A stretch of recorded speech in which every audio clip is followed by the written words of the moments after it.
When the Invincible Empire declared war on Earth, most aliens expected a quick funeral. Earth expected pizza delays. Both sides were wrong. When the Invincible Empire declared war on Earth, most aliens expected a quick funeral. Earth expected pizza delays. Both sides were wrong. The proclamation hit the galaxy like a thunderclap. Broadcasts flared across comnets. The Invincible Empire, undefeated for 10,000 years, had singled out Earth as its next conquest. Alien markets froze. Traders cancelled routes through Sol. Commentators laughed as if the ending was already written. Primitive mammals, one talk host sneered on the Tsora newsfeed. They still burn hydrocarbons. This will be over in hours. Others placed wagers. One gambling hall on Rilvik listed odds. Total destruction in under 20 minutes. 3:1. Humans begging for mercy. 5:1. Earth lasting an entire day. 80:1. No one bet on victory. Inside Earth's orbiting defense command, Captain Elias Kane sipped black coffee from a chipped mug. He was tall, sharply dressed in a simple uniform without medals, the kind of man who smiled politely even when speaking sentences sharp enough to draw blood. On the screens before him, the first wave of the Empire's armada appeared. Dozens of dreadnoughts, each larger than a city, slid from hyperspace with the grace of sharks entering a shallow pond. A junior officer's voice cracked. "Sir, that's 200 capital ships. And climbing." Kane set the mug down. 200. Not bad for a welcoming party. Did anyone bake a cake? A ripple of nervous laughter ran through the command room. The Empire's envoy beamed a transmission across every channel, a figure wrapped in ceremonial armor, voice thick with contempt. "Humans of Sol, you are hereby annexed. Resistance is futile. Kneel, and you may be permitted to live as labor. Refuse, and you will be erased. The choice is yours." Kane waited until the broadcast ended, then leaned toward the comm. His tone was warm, almost apologetic. "On behalf of Earth, thank you for the generous offer. Unfortunately, we're fresh out of knees today. Supply chain issues, you understand." The envoy bristled, plates of his armor clicking. "Do you mock the Empire?" Kane smiled faintly. "Not at all. Just setting expectations. You see, we're terrible at surrendering. Haven't quite figured it out. But don't worry, if you blow up the planet, you'll only make traffic worse than Los Angeles on a Friday. Nobody wants that." The channel cut in outrage. Around the galaxy, alien observers shook their heads. The humans were already cracking jokes while facing annihilation. To most, it seemed the behavior of doomed fools. To a few, it carried a different scent, something unnerving, a predator's calm before the strike. On a station orbiting Darnix Prime, an old scholar muttered, "They sound too relaxed. I've seen prey animals feign weakness. Sometimes it's just before the bite." His colleague scoffed, but unease spread. Back in Sol, the tactical feeds lit red as the Empire prepared its first volley. Weapons capable of splitting moons aligned toward Earth. Officers shifted in their seats, but Kane didn't raise his voice. "Hold positions," he said. "No flinching." The Empire fired. Blazing lances of energy streaked through space, enough power to vaporize continents. The galaxy held its breath. And missed. The beams cut empty void, clipping only fragments of decoy satellites. On every alien comm feed, confusion erupted. Did the Invincible Empire just miss? They don't miss. That's impossible. The human command center remained silent. Kane sipped his coffee again, unhurried. His lips quirked upward. First volley down. Not bad. Let's see how many more they can afford before dinner. In the Empire's flagship, Admiral Varick slammed a clawed hand against the console. "Adjust trajectories. Humans cannot dodge planetary weapons." Yet the next salvo also went wide.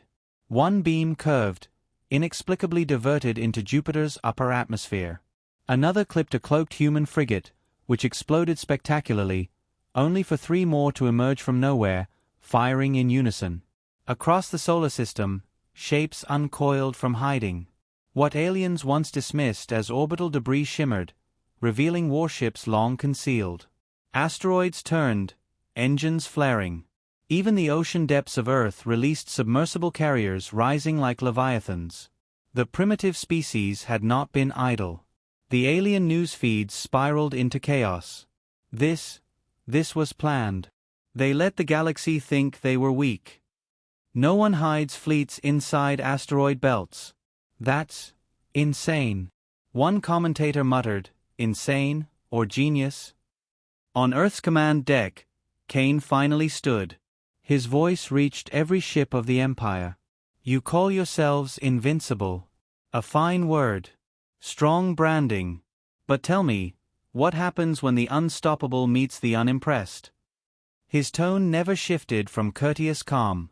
But behind his words was iron. The Empire's fleet regrouped, preparing another strike, their formation tightening like a clenched fist. Across the stars, billions leaned closer to their screens. And Kane, still faintly smiling, gave his final order of the opening act. The second volley streaked toward Earth, brighter and faster than the first. Entire continents were supposed to vanish in fire.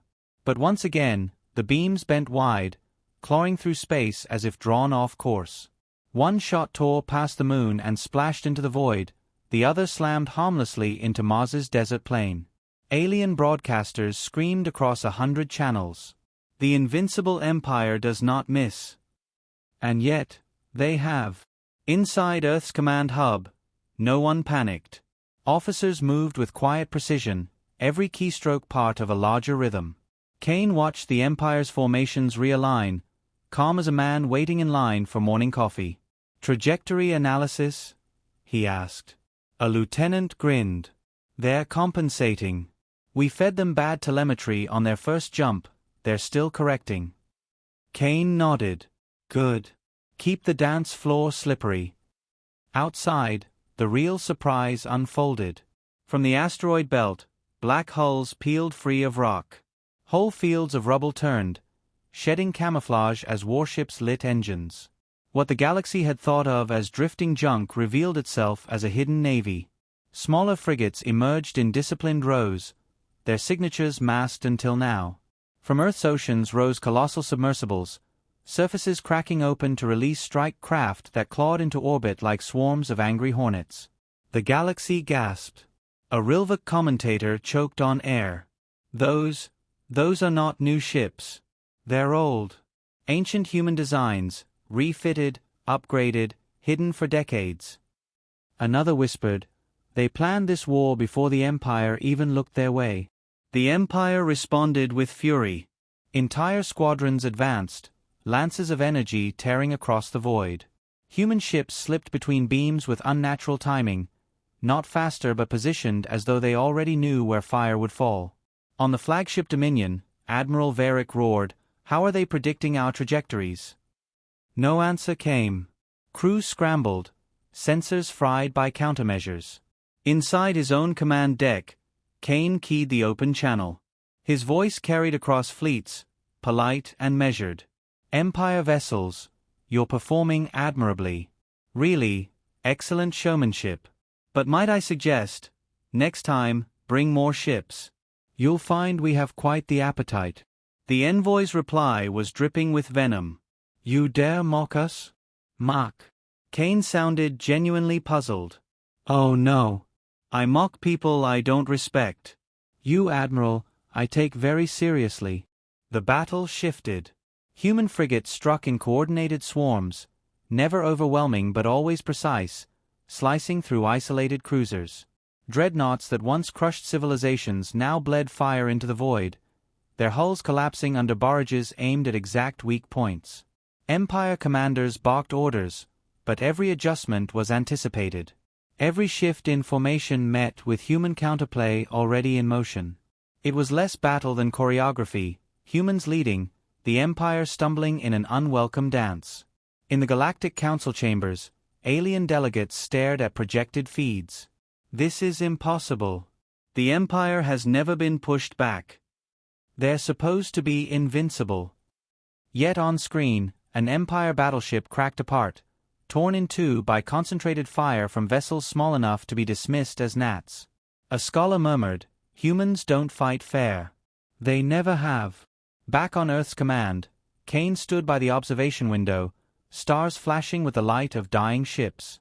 He spoke softly, almost conversational. "You call us primitive. Perhaps. But consider, we learn strategy from chess, patience from poker, and endurance from Mondays. Empires burn fast. Humans linger." His officers chuckled despite the tension. One muttered, "Mondays are worse than dreadnoughts anyway." Another added, "At least dreadnoughts end eventually." Laughter broke nerves, but beneath it lay steel. These weren't flukes. This was execution of a plan older than many of them had been alive to remember. The Empire attempted a decisive strike, unleashing shock waves meant to scramble human fleets. Yet as the energy rippled outward, human ships split formation and reassembled on the other side, as though anticipating the very moment. "Predictive algorithms holding," reported the lieutenant. "Their admirals think we're reacting. We're already ahead." Kane tapped the console with 2 fingers. "As it should be." On a neutral station broadcasting live, alien commentators scrambled to make sense. "Humans fight like predators in packs. They don't overpower, they isolate, surround, and strike." Another corrected, voice hushed. "No. They fight like prey, pretending to be weak until the predator tires, and then they turn." The Empire envoy opened another transmission, fury barely contained.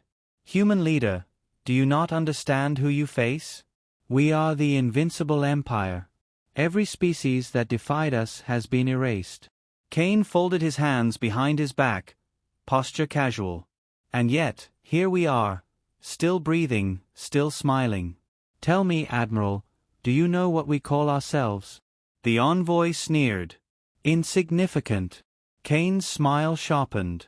"Apex." The word landed like a blade. Silence followed on every channel.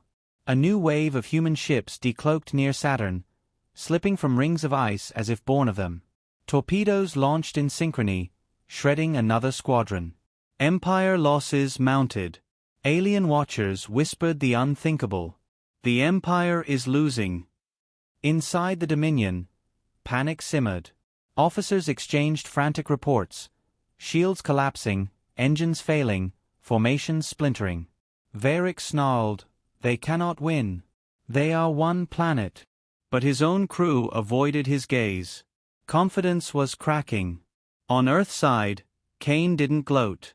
He simply spoke, calm and steady. "This is only the opening move. You've mistaken us for prey, Admiral. That was your first mistake. Believing we would only defend? That will be your last." The galaxy erupted in noise. Shouts, panic, awe. Some refused to believe. Others knew belief was no longer required. For the first time in recorded history, the Invincible Empire bled. And humanity had only just begun. The Empire's armada regrouped, vast as a continent stretched across the void. Their dreadnoughts formed a steel wall, weapons heating with enough power to rip Sol apart. To outside observers, it looked as if the humans had only delayed the inevitable. Inside Earth's command center, Kane leaned over the tactical display. His voice was calm, stripped of earlier levity. "They want to surround us." An officer frowned. "Sir, if they close that net." Kane cut him off with a small smile. "Let them. We've been waiting for this."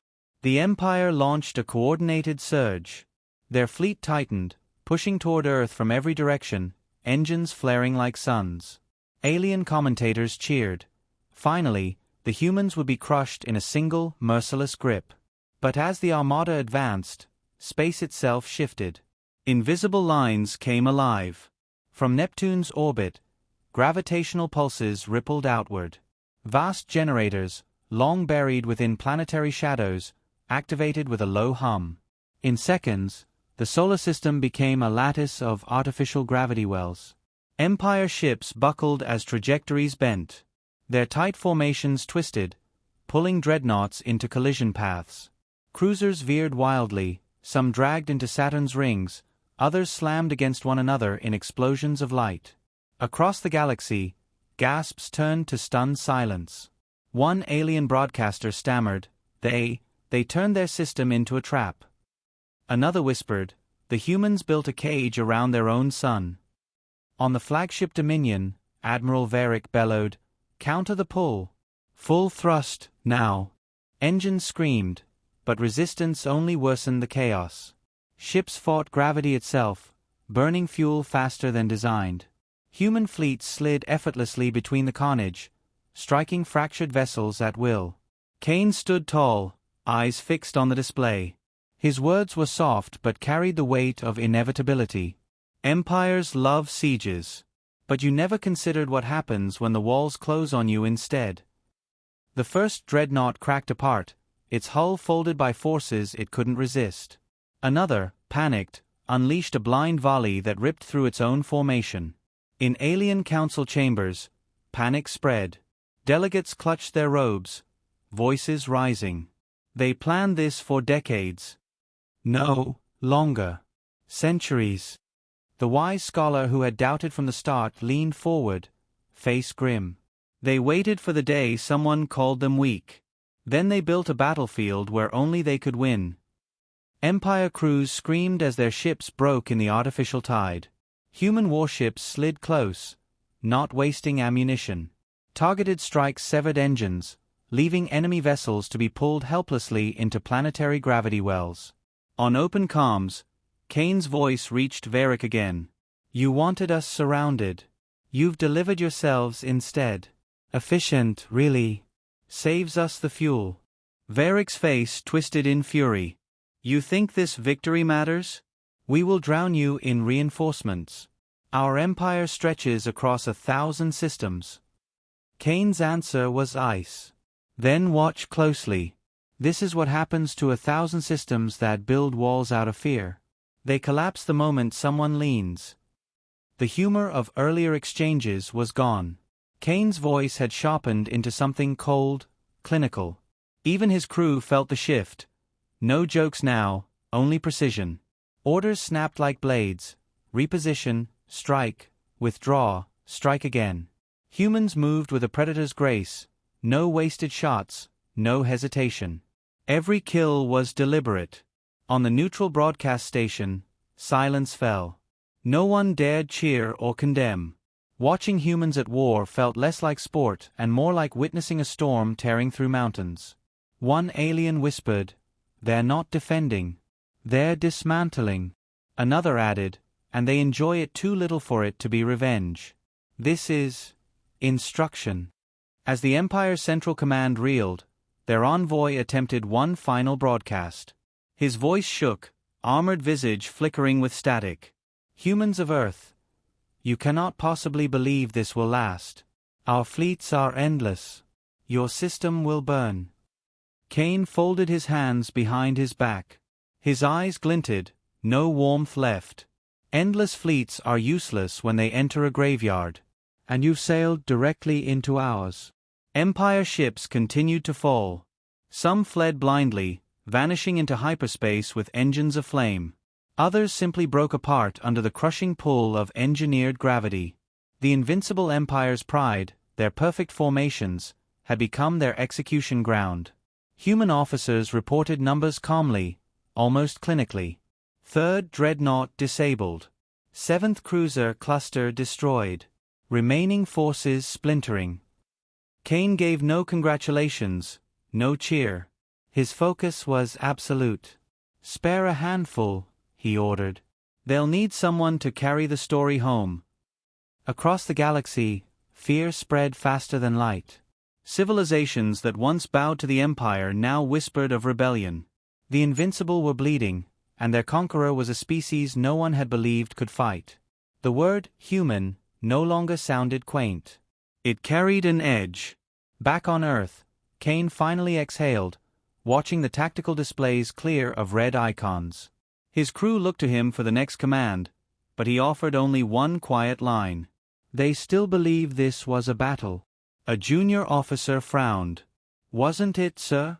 Kane's gaze was steady. No. This was the warning. The battlefield hung in silence. Smoke and twisted debris drifted through orbit like black snowflakes. The Imperial fleet, once the pride of 1,000 systems, was now a cemetery of broken hulls and silent engines. Commander Elian's voice cracked over the comms. This is impossible. His ship's bridge glowed with the weak light of failing consoles, officers staring at the screens as though reality itself had betrayed them. But reality hadn't betrayed them. It had simply introduced them to humanity. On Earth's side, Admiral Marcus Vale stood calmly at the command deck of the Resolute Dawn. His uniform still crisp, his hair barely ruffled despite hours of combat. He was smiling, polite, faintly amused, like a professor listening to a student give a disastrously wrong answer in class. "Transmit to the Empire," Vale said smoothly. His voice was steady, almost casual. "Tell them Earth thanks them for the demonstration. Unfortunately, their services will no longer be required." The comms officer hesitated. "Sir, that sounds..." Vale's lips curved into that same quiet smile. "I know exactly how it sounds. Send it." The Council's horror. On the Imperial capital world of Renata, the High Council gathered in its vaulted chamber of silver and crystal. They expected victory reports. Instead, their hollow displays showed wreckage and silence. The Empress herself sat rigid, her jeweled crown reflecting the pale light. "Explain," she demanded, her voice sharp enough to cut steel. An intelligence minister spoke with trembling hands. "Majesty, the humans. They used tactics unknown to our archives. Their ships fought as though anticipating every maneuver. We estimate 90% of our fleet lost." "Impossible," the Empress hissed. "We are the Invincible Empire." Another voice, softer, from an aged counselor. "Majesty, perhaps that was the mistake." The chamber fell into an uneasy hush. For the first time in centuries, the word invincible sounded like a bad joke. The human reveal. Back on Earth's flagship, Vale addressed his senior officers. The air smelled of ozone from overworked systems, but morale buzzed high. Yet Vale remained measured, almost detached. "Gentlemen, ladies," he began, "let's be clear, this wasn't our victory. Not yet." A younger officer frowned. "Sir? We destroyed their fleet." Vale clasped his hands behind his back, his eyes cold. "We destroyed their first fleet. The Empire has more. What matters is they now understand we are not prey. That shock will ripple harder than any torpedo." His words carried weight. Strategist, predator, teacher. He wasn't here to gloat. He was laying a foundation. A comms beep cut through the tension. An open channel. Imperial survivors requesting parley. Vale nodded. "Patch them in." The conversation. The hollow flickered, revealing Commander Elian's battered face. Half his bridge was gone, smoke curling behind him. His pride remained, but cracks showed. "You are humans," he began, voice raspy. "What are you? No species fights like this. You're primitives, barely beyond your cradle." Vale raised a brow, cutting him off with a polite tone that stung sharper than insult. "Commander, forgive me, but if you're about to lecture us on our place in the galaxy, I'd recommend choosing another backdrop. The wreckage of your fleet doesn't exactly lend credibility." Elian's jaw tightened. His officers glanced away, ashamed. Vale's smile didn't reach his eyes. "We warned you. We tried civility. You forced conflict. And now you've learned a lesson. Earth doesn't lose quietly." For a heartbeat, silence stretched. Then Vale leaned in, his voice calm but lethal. "Carry this message home. Should your Empress pursue further war, we won't just defend. We'll dismantle. Brick by brick. Throne by throne." The twist. Later, in private quarters, Vale met with Earth's Defense Council via encrypted channel.